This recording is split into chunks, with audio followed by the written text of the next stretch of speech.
All right, everybody, I think we'll get started. I'm Norm Ornstein from here at the American Enterprise Institute, and we are delighted and honored to have Mayor Mitch Landrieu of New Orleans with us.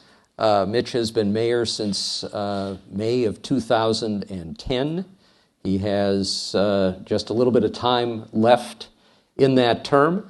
Before that, a long and distinguished career in public service, including in the Louisiana House of Representatives as lieutenant governor and as mayor. And through all of that time, he has fought for criminal justice, for growth and development in a city that, as he entered the position of mayor, had been ravaged by Katrina, and now is, for anybody who's visited, and there are all kinds of meetings, conferences, and other reasons to go there, is thriving and growing at a rapid rate. And also somebody who has spoken out for social justice throughout his career. I would just say, on a personal note, I've known Mitch since he was 18, and he was a student in my introductory American government class. And through all 4 years of his college experience at the Catholic University, I spent a good deal of time with him in classes and out, and knew from that at the get-go that this was somebody with the right values, the right approaches, pragmatic, but also passionate about the things that matter to bind a society together and help it to grow. So I give you Mitch Landrieu. Can I talk from up here? Yeah. Would you mind if I talk? No, go ahead. This microphone work? Turn it on. How y'all doing? Can y'all hear me? It's nice to see you. Norm, thank you so much. I appreciate it. He's been raising me since I was 18 years old. If you like what I say, give him the credit. If you don't like it, blame him. It's all fine. I'm not sure that I did well in his classes, but I tried. He was, as you know, very intellectually curious, and he was a great professor. It's nice to see all of you. Thank you for having me at AEI. I'm thrilled to be here. Followed your work for many, many, many years, and have always wanted to come by and to talk a bit. So I'm going to talk for a little while. The professor and I are going to talk up here, and then if you guys want to ask questions, we'd love to have you do that. So I'll tell you a little bit about myself. I'm one of 9 kids. My mother had 9 children in 11 years, if you can believe that. My oldest sister, some of you may know, served in the United States Senate for a period of time. We get pushed aside when we get at the family dinner table because they're really not interested in talking about politics. And it's been an interesting ride. I served 16 years in the legislature. I served as lieutenant governor as 6 years, and then I've been the mayor of the city of New Orleans for the past 8. Grew up in the city of New Orleans, Roman Catholic family, went to Catholic University of America, where my first love actually was theater. This is before Ronald Reagan became president. But I was a double major, actually, in theater and political science. While I was at Catholic University at the Hartke Theater, there I traveled and did USO shows when I was in college. And that really was my first love. I got stuck being in politics because my father saw me try out for a play, and he said, "Son, really, you got to have something to fall back on. So why don't you go to law school," where I met my wife, Cheryl. We have 5 children, and it's been a really good run. I'm about to end my 30-year career in elected office. I have 14 days, about 18 hours, 26 minutes, and 32 seconds left to be mayor of the city of New Orleans. And that has been an unbelievable experience, really one of great value. As you may know, I took over when New Orleans was about to fall off of the cliff. Besides a good 40 or 50 years of not making good decisions writ large between the government, the private sector, the faith-based community, the not-for-profit community, where New Orleans, who at one time was an ascending city, which in 1960 was bigger than Atlanta and bigger than Houston, and then began to get smaller and smaller and smaller. Even the night before Hurricane Katrina, we had lost about 200,000 people in population over that period of time, and we were going down. After Katrina, which, as you know, hurt about 500,000 homes, destroyed 250,000, 1,800 people lost their lives. For those of you that saw the pictures, the entire city was basically decimated. We lost everything. After that, though, we had Rita, which was another storm that hit not far over in Lake Charles. Then we had Ike, then we had Gustav, then we had the national recession, then we had the BP oil spill. And since that, we've had a number of different catastrophes ourselves. So we have had to basically stop that city from falling off of a cliff, stabilize it, turn it around, and then rebuild a foundation for the future. And all indications are that in the last 8 years, we have succeeded in a really wonderful way. And we call that in New Orleans the will and the way. And so I want to walk you through a little bit about what both of those things mean, what we did, how we got where we are, and why I think the city's positioned to do great things in the future. First of all, it required a tremendous amount of intestinal fortitude for the people of the city of New Orleans, not just to throw in the white flag and give up. You may remember the Speaker of the House at that time was Denny Hastert. He opined as Speaker of the House, third in succession in the United States of America, that maybe we ought to just think about moving somewhere else, which we thought was an inane suggestion and impossible, and was made out of just rank ignorance about how American cities come back when they're devastated by catastrophic losses, whether they be financial, like New York in 1976 when they were bankrupt, or Chicago, or other areas. Bad things have befallen the people of the United States of America throughout our history, and they will continue to do that, whether they're man-made or natural. And one of the things we always do is try to find a way to clean ourselves up, get back on our feet, move forward, and create something stronger than was there before. That's part of our ethos. Secondly, it is literally true that all of us in the United States of America, in some form or fashion, are in harm's way. The city of New Orleans is not exactly the most vulnerable place in the United States of America. Actually, Miami is, and New York is second. We're not even close to being, 1, 2, or 3. It is to say that 85% of the people in the country live in and around coastal areas. So just from natural disasters, if you were just talking about water and wind, everybody in the country is at risk. And if you were talking about internal disasters, whether they be tornadoes or whether they be earthquakes, all of us suffer through being in a position to protect ourselves if harm comes our way, not the least of which has anything to do with potential terrorist attack or homeland security threats. And so essentially, the country has to shelter in place. And the city of New Orleans understood that, knew that, and as we started to rebuild, one of the things we had to find the will to do was to not put it back like it was. Now, this is not an easy thing. All of you know that if you have had a near disaster in your life, if you've had a catastrophe, you lost a child, somebody got sick, all you want is the world to go back just like it was right before it happened and act like it never occurred. And so that's the understandable and the natural tendency. What the people of New Orleans did that I find miraculous even to this day is we found the will to stay in suspended agony longer than people would normally be expected to, because we realized that Katrina and Rita and all of those other things that I spoke of earlier did not cause all of our problems. It caused a lot of them. It exacerbated what we had. It made more real that which was. In other words, if it was red, it made a deeper red. If it was dark, it made it a deeper dark. So our good things and our bad things just really got, magnified. And we decided that we were not going to build the city back the way it was. That what we were going to do was rebuild the city the way it should have been had we gotten it right the first place. Now I want to walk through that with you, because I didn't say we decided that we were going to change everything because we didn't like anything that we were, and we were going to try to become Atlanta or Houston or New York or Washington, D.C. Thank you very much, but we really love the city of New Orleans, as does the rest of the world. So the trick was, how do you go back and really see what your real value is, where your real anchors of goodness are, and do more of that, and then try to discard and get rid of all of the things that are not so good about what you do. Now, what I just said was pragmatic, but there's also some historical perspective.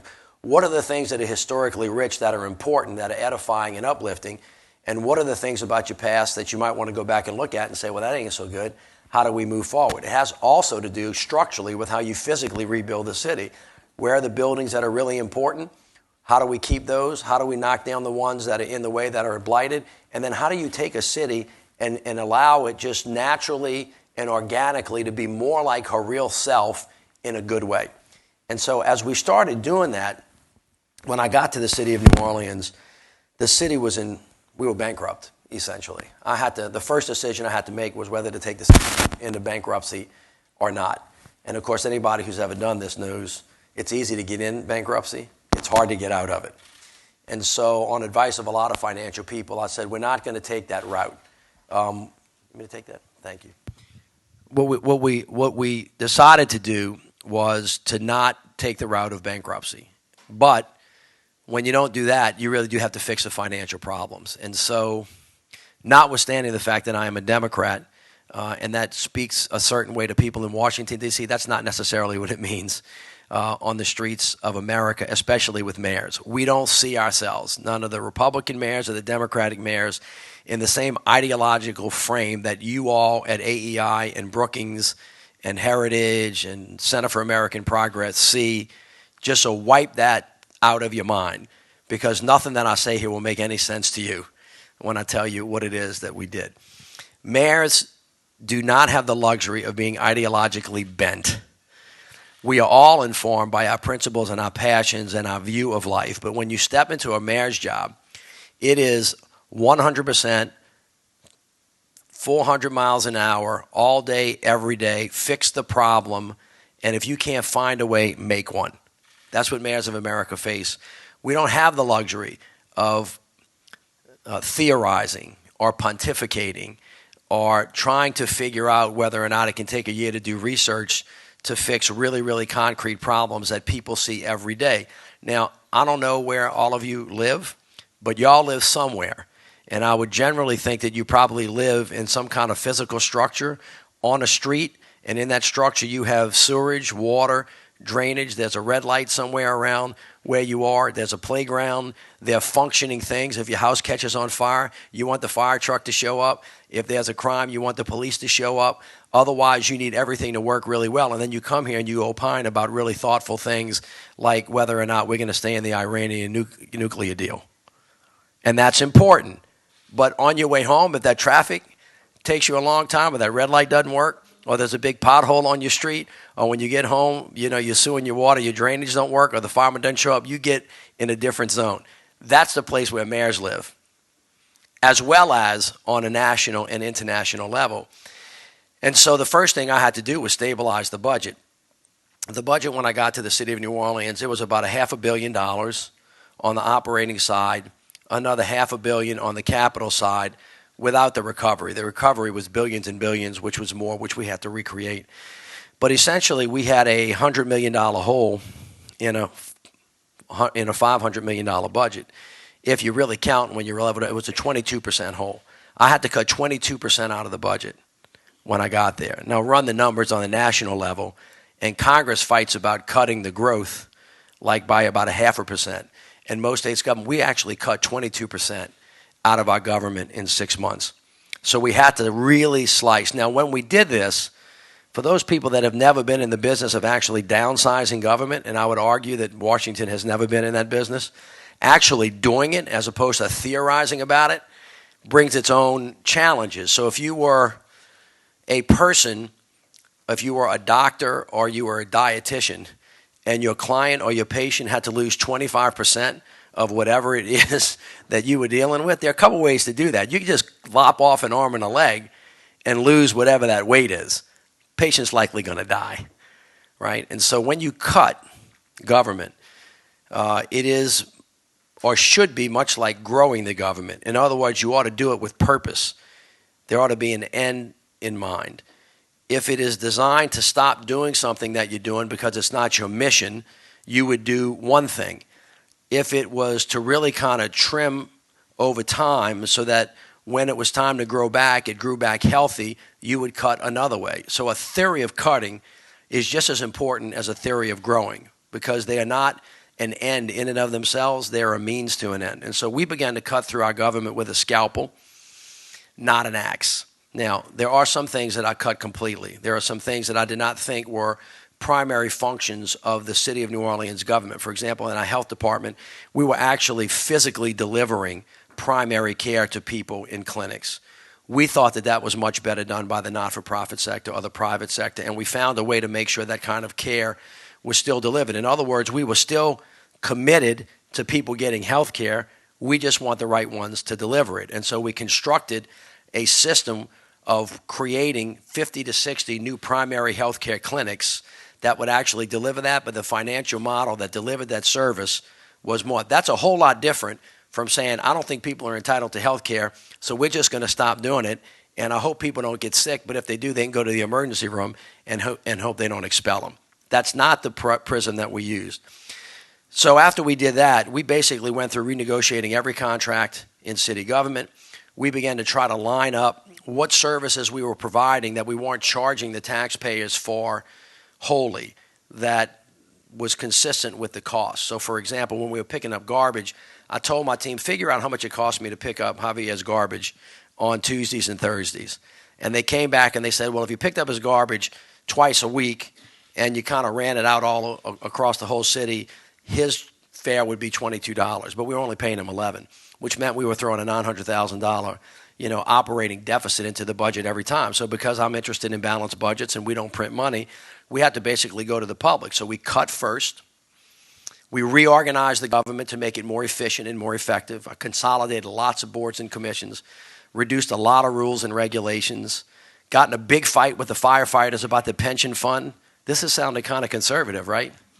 Y'all got this? Sounds a little bit like Wisconsin, right? Went and completely renegotiated all of our pension funds because the pension funds weren't self-sufficient.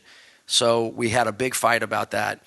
And then made the government work better. And when I needed to, and only when I needed to, I then went back to the public and said, now we need more money. So it was an all-in approach. It wasn't ideologically bent. Government should be big or government should be small. It should be private sector or public sector. We didn't do any of that. We basically went into it and got it right-sized and then say, now how are we going to create something different? And this gets me from the will into the way. The way that we helped bring New Orleans back was an everybody-in way, which meant that we don't do anything in the city without the government, federal, state, local, but insisting that as an operational principle that horizontal and vertical integration is part of everything that we do. What does that specifically mean? It means that on the federal level, although this seems impossible to people around the country, we were actually able to confect a method of talking to all the cabinet secretaries almost at the same time and getting them focused on how all of the resources from them departments could hit the ground in New Orleans at the same time. And while we were trying to do that up here, we made sure that they're not only the deputy secretaries, but the regional directors, and then the folks on the ground. So let's just talk about HUD. Not only were we talking to the cabinet secretary and the deputy secretary, we were talking to the regional director, and we were talking to the ground folks. And when we were talking to the Veterans Administration, we were talking to the secretary, the regional director, and their folks on the ground. And we made sure that they were each talking to each other on the issue of how to reduce homelessness for veterans. We did it 6 months before everybody else in the country because we demanded that everybody be at the table. That's just federal. We laid the state in there as well. So then we made the governor's office and then his regional directors and his local directors. And from our city, we did that. And we did it across all government agencies all the time, so we were all talking. And that's just a government piece. Then we made sure that we had the faith-based community involved. Very important, big part of New Orleans. Then we made sure the not-for-profits were there. And then we made sure that the not-for-profits and all of them, we were all heading in the same direction. So the mayor used my convening power to bring them in and say, this is the vision. Do you work, or as we design this division, do you buy into it? Do you think it's right or wrong? Let's get ourselves focused on 4, 5, 6 objectives. Let's agree who's going to do what, when we're going to do it, what the outcome is going to look like, and then we're going to measure it. And so data became a big part of everything that we did. So just like you hear about crime stat, we've taken that metric and said we're going to do that with blighted properties. We're going to do it with the issuance of permits. We're going to do it with the signing of contracts. We're going to do it with police and criminal justice reform. Everything that we do is going to follow this way.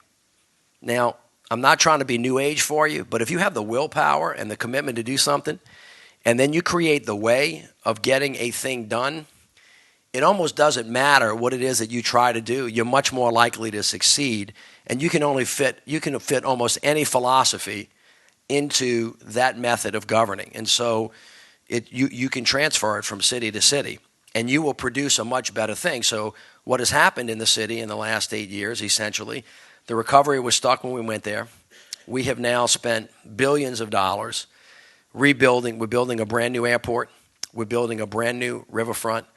We have constructed 33 brand new what I call 21st century learning centers, although you would know them otherwise as schools. We have the first 100% charter school system in the United States of America. We have 33 brand new healthcare clinics. We've completely rebuilt our recreation department and now are nationally accredited. We went from having the worst credit rating that the city's ever had to now having the best credit rating because we've balanced our budget for 8 years and we finally have a surplus. If you go to the city, like right now, we have record numbers of visitors coming back into the city. Just this year, starting in January, we not only did New Year's Eve for everybody, aside from Times Square, but we've now had Mardi Gras that had millions of people there. We've had the French Quarter Fest that, but for a rain day, would have broken all records. We just finished the tricentennial celebration. The entire world was with us. Next week, if you want to come, we have Jazz Fest, another 500,000 person event, Zurich Classic, the Essence Festival. In other words, we are back on our game of being a great cultural sports destination. On top of that, we have now attracted major IT companies. DXC Technology just came into the city. It's an offshoot of Hewlett-Packard that is betting on the city as a new digital hub. We are a city now that is pushing entrepreneurship in a very aggressive way and recreating ourselves, not just as a tourism industry, not just oil and gas, not just maritime, but now a full-blown, full-service city. And it's now one of the cities that's ascending faster than any place else in the United States of America because of the will, but more importantly, because of the way. And the way is really kind of easy. Diversity is a strength. It's not a weakness. We're an open city. We're an international city. Everybody is welcome in our city. We believe that diversity is a really important strength. We understand that the city of New Orleans is who she is because of the inputs that have come to us over the last 300 years from countries that are far and away. We're actually celebrating our 300th anniversary as we speak, and we were here before the country became the United States of America. We're the only city in America that's had the flags of Spain and France flown over it, but always knew that they could never capture us before we captured them. And so we love our culture, and we think culture is a really critical and important part to growing the ethos of a city. Now, I'll end with this, and then Professor Ornstein wants to talk a little bit. The action is happening on the ground in cities in America. And this urban-rural divide that y'all hear about up here that y'all have now considered to be sacrosanct is not correct. It's wrong. There are little bitty cities, there are little bitty counties all over the United States of America that people are actually moving into, and the people in rural areas, notwithstanding some kind of philosophical divide that we might pretend divides all of us so much that we can't even eat lunch together. That's not true either. There's all kinds of commerce going on between people in the rural areas, the fishermen, the craftsmen, and the people in the cities. People from all over the country travel into cities every weekend, all the time, to enjoy themselves and to go back home. And it's knitted together in a very strong way. So notwithstanding what you hear up here, however y'all hear it or however y'all process information on the ground in the heartland of America, on the West Coast, on the East Coast, and everywhere in between, there's a huge amount of common ground that the people of the United States of America have. Most of the interesting things in the country, I love Washington, D.C. I lived here. I think it's a beautiful city. Most of the interesting things in the country, innovation has gone on in small cities, medium-sized cities, and big-sized cities. Most of the mayors of America are now interfacing directly with foreign leaders. The only things we can't do is declare war and sign treaties. And that's not a joke. Those are really the only two things we cannot constitutionally do. But when we're working on foreign direct investment with other countries, we can work directly with their governments or with their business. There's a huge amount of business to business going on in cities across America and cities in America with cities across the world. And a lot of commerce happening that way. There are a lot of sister city relationships that are rising above, going under, going over, all of this noise that's going on in Washington right now about the country becoming nativist or isolationist or whatever it is that we pretend that we're doing right now, which nobody can figure out. Mayors are blowing past that stuff. We don't pay attention to it, although we're aware of it. We know that we have to exist in it, but it's not stopping us from creating relationships across the world. The other thing it's not stopping us from doing is creating national effects, as distinguished from federal policy that's pushed down to the bottom. When 1,400 mayors of America get in a room together, when we talk about new ways of doing business, creating new businesses or new ways of solving old problems. And then we began to do the same thing across the city. We actually can create national impacts. You might want to call it a national policy. It becomes uniform practice throughout the country. And so as we're dealing with artificial intelligence, as we're dealing with automated vehicles, as we're dealing with workforce training, as we're dealing with the way you actually grow jobs culturally, when we start sharing best practices against different platforms, then the world changes. So George Will wrote that there's a law of accumulation. When a lot of people do a little bit all at the same time, the earth moves pretty quickly. And mayors across America have figured out, although we have a healthy respect for Washington, D.C., although we think that it's stuck right now and not getting a whole lot done, and I think most of the country agrees with us. And we always want Washington to show up where she's supposed to. We're not waiting on this. Cities are moving forward. And the reason why is because we have to. We literally do not have the luxury of not doing what it is that we have to do every day, because we see you in the grocery store. We see you at the cleaners. We see you in the carpool line. We see you when you come to City Hall and complain, and we can't say, well, I'll get to it later, or, we decided not to mark that up today, and we'll get to it in a couple of weeks, or we don't want to confirm that, Judge, we'll get back to you 3 months from now, or I'm not going to bring an issue to the floor so we don't want to talk about it. Try to tell one of your constituents that it's not ripe to talk about something and see what it is that they tell you. So that's what a mayor's job is like, and the world is changing dramatically, and if the number's not there yet, by 2040, we are going to have about 85% of the people that live in the country actually living in cities. And we got to move you. We got to protect you. We have to take care of you. We have to work with you. We have to create jobs with you. And we just kind of have to get things done. And so the mayors of America would just say to the people in Washington, D.C., whatever it is y'all going to do, you can say, God, please, be patient, but hurry up and figure it out, because the world's passing us by. And we're just here to serve. It's been a really great honor for me to serve for 8 years. It's really the most exciting and intense job that I've ever had. It's one that brings awesome responsibility with it. It never really ends. I was explaining to Norm that I used a euphemism that I'm landing the plane. And as I get into my last 2 weeks, I'm realizing I'm really not landing the plane. What I'm actually doing is jumping out of the plane at 40,000 square feet and just, giving it to the other mayor. Because it never ends and it never stops. Not the responsibility. Just this morning, and I talk to my police chief almost every day. I get constant emails and texts of things that are going on in the city. There's a fire down the street that's a 3-alarm fire that destroyed a business that's been here forever. There was a shooting down the street. Something happened where a water main broke. It goes on and on and on and on. And the awesome responsibility of keeping that plane in the air keeps you up at night. And it's a job that requires you not to be intellectually bent, to be very pragmatic, to be very practical, to either find a way or to make one to get the job done. And I think the mayors across America, like the rest of the country, get a little bit frustrated that Washington can't figure out how to get resolution on anything. I mean, it would almost be like, look, whatever, just get to the end of a conversation and let there be a point. And let's see if it works, and then if it doesn't work, let's change it. But this suspended animation of not having any resolution on immigration, on infrastructure, on taxing and spending, on national security, whatever that might be, I think half of the frustration in the country is just, could we kind of get to whatever we're going to get to? And, we'll figure it out after that. And I think that's why you see some anxiety and frustration. I'm not naive. There are lots of differences that all of us have in this country, but I can assure you, after having served for 30 years in office, we have far more in common. There is far more common ground than the things that separate us, especially on the big issues. And one of the blessed things that's happened in New Orleans is we have found a way, at least in the last 8 years. It may not last this way forever.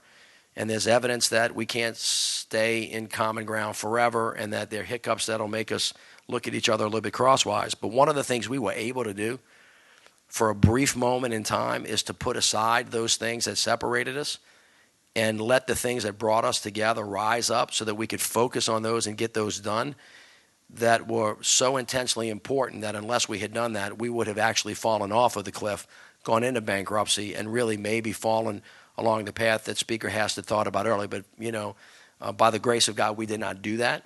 and the city of New Orleans is now going to be under the tender care of another mayor. But one of the things I wanted to make sure of when I became mayor is that when the country invested in us after Katrina, that we actually created the nation's most immediate laboratory for innovation and change. And whether it's housing, education, fiscal processes, how to do things really small, like make sure somebody gets a permit really quickly, we have adhered to the best practices in the country, and there's great evidence that we have made a lot of progress. And so I commend it to you.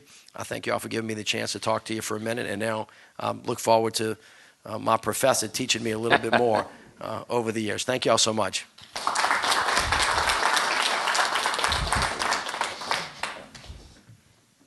Now we can turn to the theorizing and pontificating part of the conversation. We do. Yeah. There's so many areas we could explore, Mitch. I want to deal with several of them. First, we live in a tribalized society in a lot of ways that you can transcend in New Orleans. One of those areas is the sharp racial divisions. When you ran, you got, I think the first time, 66%, and you carried just about every precinct in the city, and then you got pretty close to that the second time. You managed to transcend those racial divisions and have significant support from the variety of communities. How did you do that, and is that something that is transferable elsewhere? Well, I did it for the most part. When I decided to take down the Confederate monuments, it got a little bit tougher. But remember, when the storm hit, everybody got hurt. You've heard the phrase, "A rising tide lifts all boats." I would ask you the question now, but what if it doesn't? Income inequality. You have to think about that. You have to think about that for a minute. But generally speaking, when that storm hit us, everybody was underwater, so we had a common enemy. Everybody needed to get dry. Everybody needed to get back into the house. Everybody needed to get their car back. Everybody needed to find their doctor. Everybody needed a school for their kids to go to. And when you're in a life or death situation, we tend to be bigger, to be honest with you. You know, what happened was, it was really miraculous in many ways. If you ever lose faith in the ability of the country to save itself, just, go someplace after a disaster. And what you begin to see immediately is just human nature.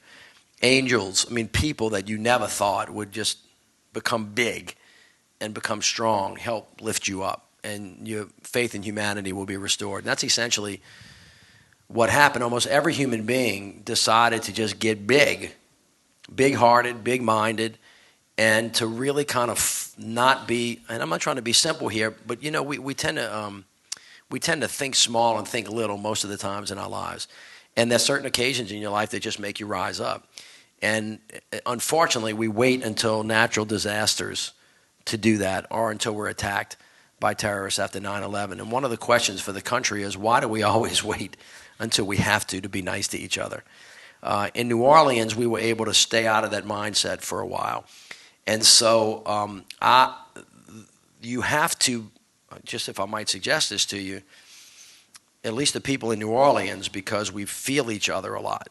We are, I don't want to suggest to you that we're not intellectual. We're very smart and we're very well educated, but we feel each other. We're a heart city.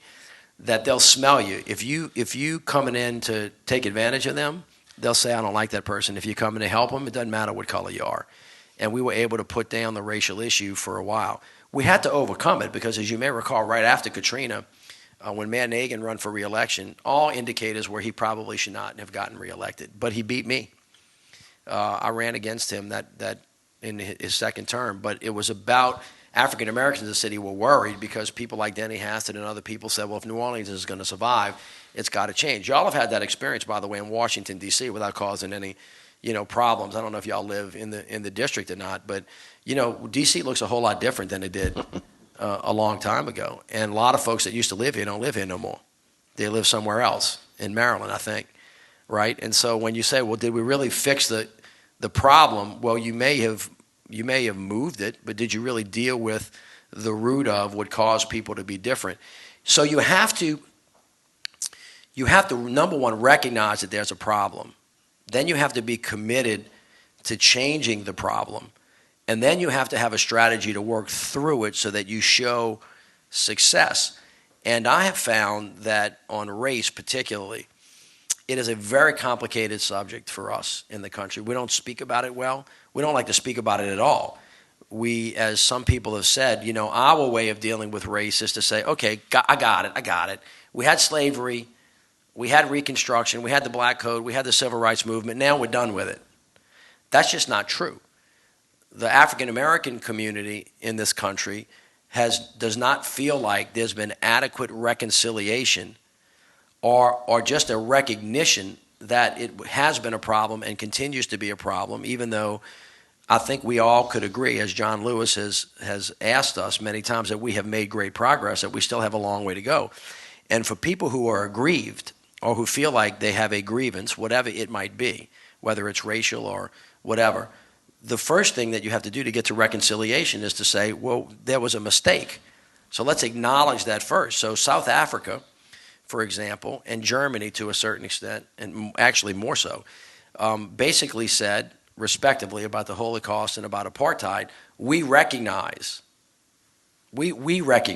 as a body, as a country, that there was a wrong. And we say we're sorry. Now, what can we do to move forward? But unless you can get to that point. And so when I decided to take down the Confederate monuments on the shoulders of many, many other people that have tried it before, and people started fighting, saying, no, the Confederacy really wasn't about slavery. No, the Confederacy really wasn't about trying to destroy the country.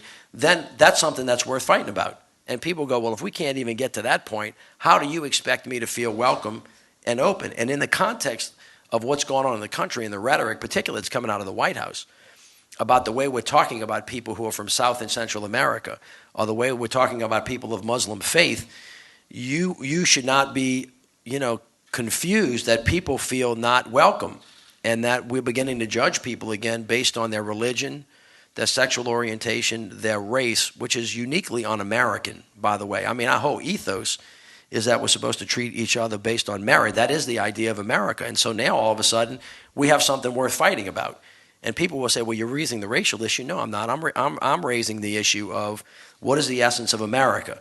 Do we judge people based on merit, or do we do it based on heredity, or do we do it based on the color of your skin or your content or your character? And I think that's, in those instances, you have to stand up and have that fight, because we're actually fighting not about race, we're fighting about the idea of the country. So just to take that to another level, all across the country there are significant tensions between the African American community and the police. Correct. That's been true in Louisiana. We saw it in Baton Rouge. The police department in New Orleans has a, shall we say, a checkered history in a larger sense. Talk a little bit about what you've done and what problems remain in that tension and intersection. All right, so I just said that in order to fix a problem, you have to recognize you have one. When I became mayor of the city of New Orleans, we had a long and checkered history, as many police departments around the country. The African American community felt alienated from the police. When the police showed up, they felt like somebody was there to hurt them, not to help them. Although with this great reservation, most men and women that serve in the police departments put their lives on the line every day, and they're really good. I don't think that we can deny that there is an institutional bias in police departments, and the way that we have trained police to resolve conflicts has not made life easier for people, but harder in some instances. And we've seen evidence of that just recently with Starbucks. We saw it in Ferguson. We saw it a lot of places. And there was a clarion call out there to begin to change the way the police interact with the community, from racial profiling on and on and on. And so after Katrina, those of you may know that notwithstanding the long and checkered history, there were also a number of people that were killed on what's called the Danziger Bridge. And a number of police officers covered that up. They lied about it. They were prosecuted for it. But the position of the city before I got there was, we didn't do it. We don't have a problem. It's not true. When I got there, I said, you know what? I'm going to fix the police department. The Federal Department of Justice under President Obama was sniffing around, and there were strong indications they were going to come in and do a consent decree. I actually invited them in on the first day. I wrote them a letter and said, come. I think they were coming anyway, but I wanted them to know that although I wasn't going to do everything they said, I recognized that the gravamen of the complaint had great merit, and that I wanted to demonstrate to the community that when the police and the community are alienated, you cannot have peace. Where there's no justice, there's no peace. I'm going to talk about this in a minute. But essentially what we began to do 8 years ago, and we are well on our way, is completely reforming the criminal justice system in New Orleans, from reducing the who we arrest to how long we keep people in jail, to reducing jail size, to mental health and substance abuse treatment, to completely redirecting how we hire people, how we supervise them, how we train them, and how transparent we are with police activity. So shortly after we began to do this, I ordered the chief to have body cameras put on every police officer. This was before, this was not part of the consent decree, because I had a very strong feeling, because in my older life, when I was in the legislature, I also practiced law and did some liability defense. And cameras are a person's best friend if you're doing the right thing. They just are. If you record everything, and it's got a audio recording and a visual recording, it pretty much captures, although it can be manipulated, or if you don't get the complete view, but if it's a better way of capturing what happened. And so I knew that a lot of the police-involved shootings were he said, she said. There was a lot of consternation about cameras. Police officers didn't want them, but I said we were going to have them, and the chief said, yes, we're going to do that. And so we put body cameras on everybody. We also have something that's called an early warning system, where we have indicators in the records for police officers. You can actually see that there's a police officer early on that has tendencies that might lead to someplace else, so you can intervene with them and say, listen, this is not deconfliction. This is the exacerbation of confliction. And so we're 8 years into this now. This consent decree is 492 pages. We've spent a lot of money on making it happen, and citizen satisfaction with the police department went from 22% when we got there to 73% now. Now, New Orleans has not solved its crime problem. I have spent a huge amount of time on murder in the city of New Orleans, which in our city, and it may be different in other cities, mostly occurs between young men of color, against young men of color, 90% of whom know each other. So we spent a huge amount of time on murder reduction. And we spent a huge amount of time, as I said, on foundationally trying to change the things that produce an environment where criminal impact can occur. So we spent a lot of time on recreating the recreational systems, rebuilding the libraries, rebuilding the schools. If we continue to do that and the economy gets better, I am hopeful that all of these pillars, all of these foundational dives that we have taken, where we did the hard thing, right, that nobody could see, so that it can have a benefit for people longer, another good governing, not a good political way to govern, but a really good governing way to govern, which is to do something that takes a deep dive that nobody will see, that'll pay dividends for years later.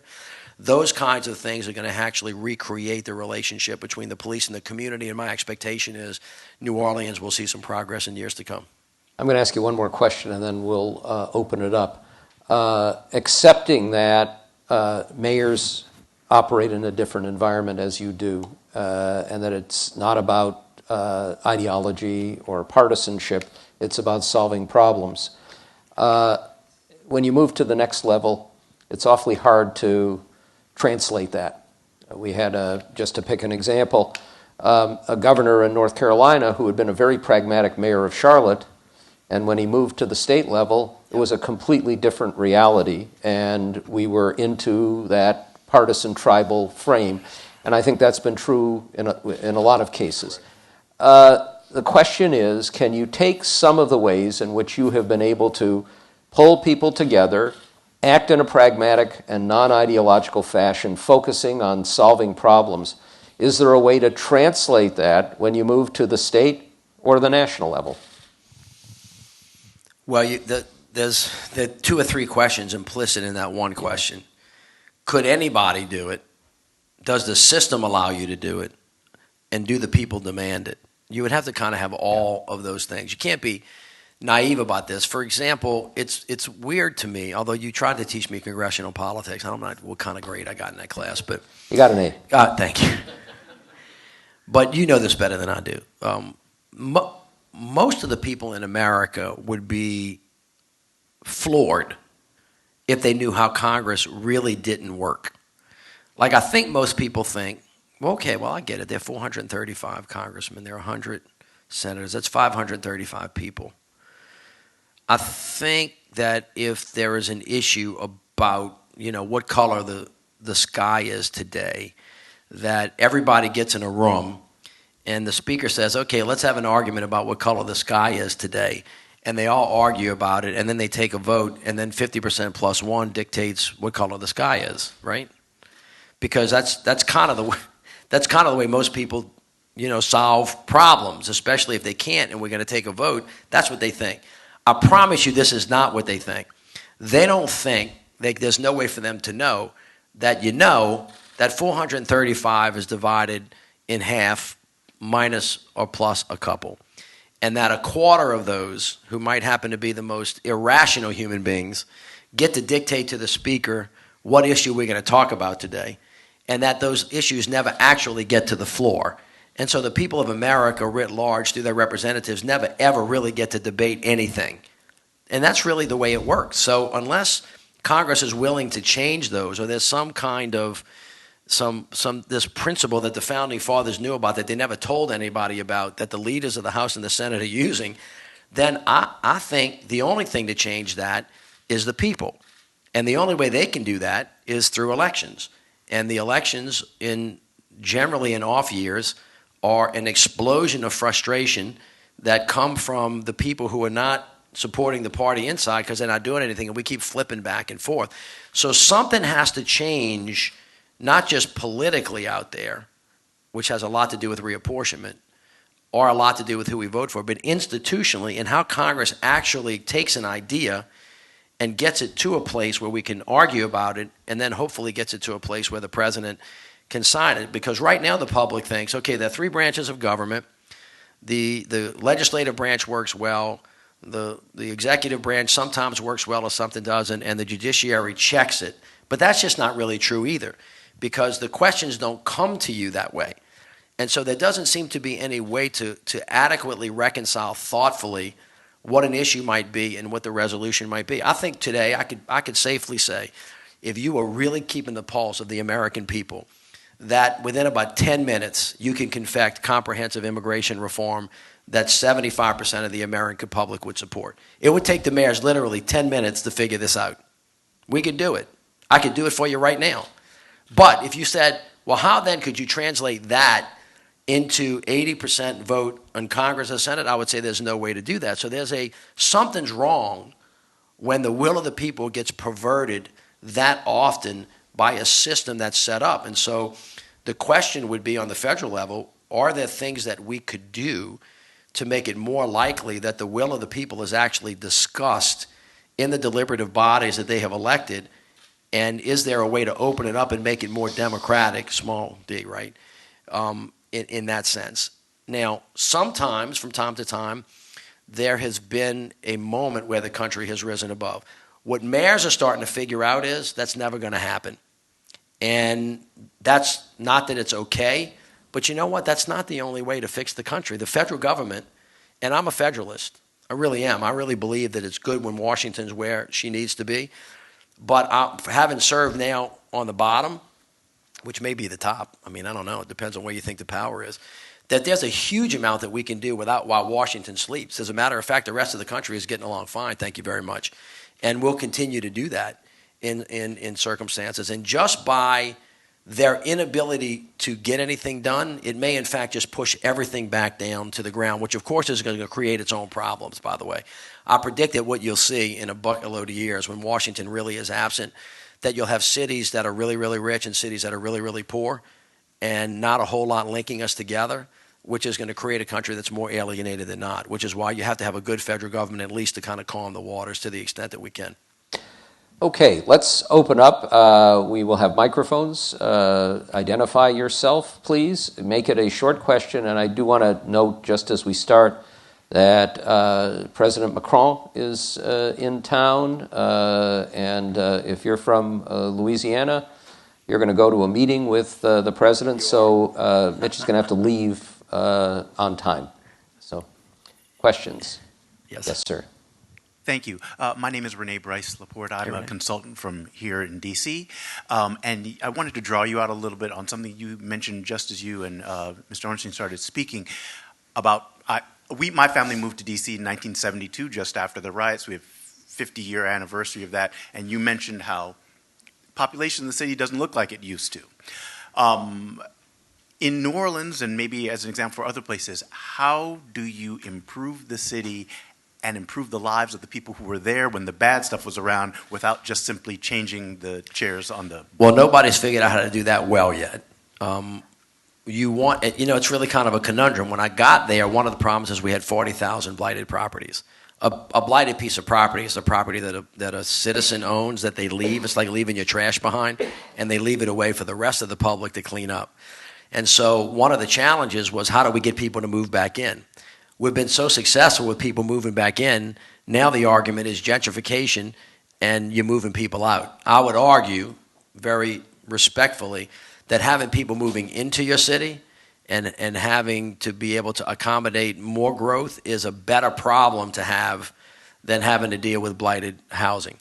But as you know, this is kind of a philosophical issue. Do you let the free market do this, or should there be government intervention? Generally, they're two. I'm going to be simplistic here. You can do rent control like New York does, where the government comes in and says you can only charge so much. At some point in time, the market's going to blow through that, and people are not going to come to your city. Or you can say you're going to let the market control, and then all of a sudden you're just moving people from one county to the next. Something in between really is the sweet spot where, first of all, the ethos of the whole city is to make sure everybody's welcome. You want to do what we call inclusionary zoning, which is when people are moving into the city or their massive developments, especially when they're asking for tax breaks, right? When they're coming in saying, I want you to give me a pilot, a payment in lieu of taxes, or I want you to give me a property tax abatement, that whatever government funds you're using in this space, that the private sector ought to be there. It's a legitimate government power to say, I need some kind of return on investment. And that return on investment is you make sure you have some kind of affordable housing component in what it is that you're building if you want us to give you anything. And so we've tried to do that in a purposeful, thoughtful way because we really do believe that diversity is a strength. And of course, New Orleans is such a culturally rich place. 80,000 people work in the cultural industries, art, music, historic preservation, et cetera. If those individuals can't afford a house, all of a sudden the music's going to go silent in New Orleans. And when that does, we're going to lose the soul of the city. So we're thinking about it. We know about it. We're working through it. This city's beautiful. I mean, what's happened here since I went to Catholic University when 14th Street didn't look like it does now, right? But it is also true that a lot of people that used to live here moved out. And that's not just the best way to fix something. And so cities around America are dealing with this. Mayors are talking about it all the time. Inclusionary zoning, tax credits, low-income housing initiatives, all of those kinds of things. And finally, you're seeing this not necessarily in the racial context, but in the class context. You're seeing it in San Francisco with Silicon Valley. The same exact thing has happened dealing with class as race. And it's really important that we just commit ourselves to making sure that our cities are places where everybody can live, can work, and play. Not travel in to live, travel out to work, travel in to play, but live, work, and play. I can take one more. Yeah, one more. Thank you. Go ahead. Thanks, Mayor. I want to believe very desperately. Please introduce yourself. Oh, I'm sorry. My name is Jen Jinks. I work at a foundation in town. I want to believe really desperately that we're not as divided as you say, as you said in the beginning, that we're not really fitting ourselves into that tribalism. But I have a really difficult time reconciling that with the election in 2016 of a group of people who I think have professionalized this industry of division and gotten elected on that, particularly the person at the end of the road down here. So how do you sort of hold those two realities in your mind, and what do you think is a path forward on that? Well, I'm not unmindful of that. I do think that the last election was a primal scream by many people in the country that did not feel noticed.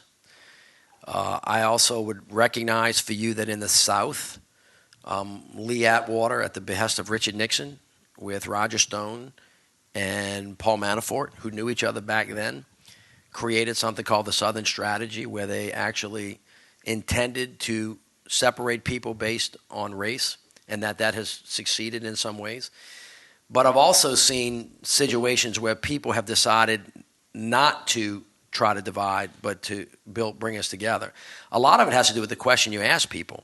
Sometimes the things you talk about are intended to divide. But you have to choose to try to find common ground. It's there if you look for it. There's a lot of division to look for too.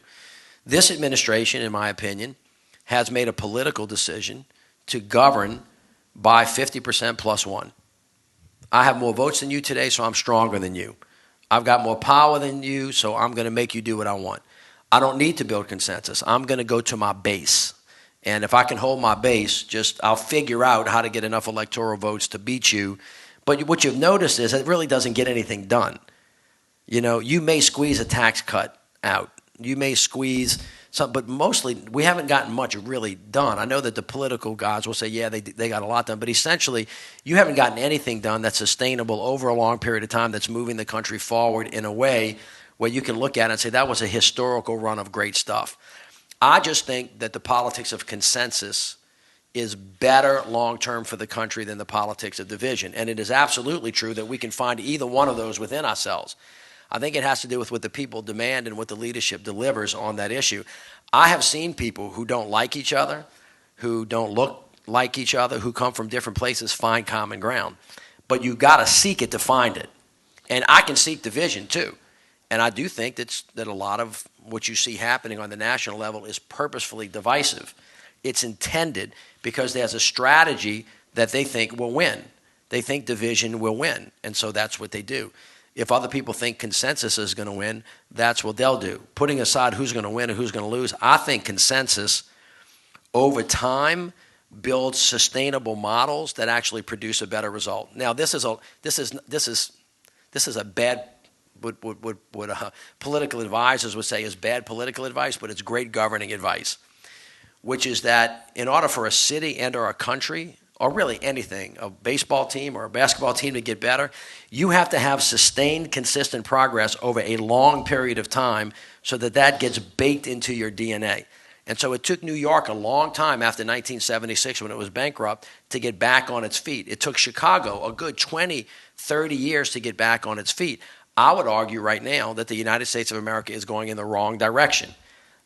Whether you agreed with President Bush or President Obama, there was a consistency. We were fighting in the middle, kind of generally, but there was a consistency to the arc of the country. Right now, we are having an administration and a group of people that are challenging what we used to assume were unchallengeable things. And now I would just argue that the country's weaker. We're not better off than we were before. I think people are uncertain. People are certainly confused because nobody has really enunciated a clear path forward. And we're having a hard time seeing what the future looks like. What I'm telling you all is that as concerned as you are, and maybe as concerned as you should be, or if you're on the other side, you should be happy with the uncertainty, that on the ground where people live, mayors are just kind of getting about doing our business. And people are going to work every day. And the people that everybody says are so divided are actually eating at the same restaurants in New Orleans, going to the same parties, having a great time, coaching their soccer teams, working together, coming into the cities and going out of the cities, and otherwise getting along with their business. So one of the things I was concerned about earlier that I'm worried about, but I feel better about, is the republic at the end of the day will hold, although I think the institutions are being challenged. But at the moment, they're holding up as the founding fathers expected them to, which is not to say that we should keep testing them. That is not that we should. It would be much better if we were all moving in the same direction. Because at the end of the day, right now, I happen to think that if the time got right, there actually is consensus in this country on what immigration reform looks like, massive investment in infrastructure, exactly, and criminal justice reform. If you can get three of those things done, the country will move forward in a big way, irrespective of who might be serving where they are. All right, you guys, thank you all so much. I have to go. I appreciate it. Thank you, Mitch. 13 days he will no longer be mayor, but you can bet he will be playing a role, we don't know what it will be, in our public life.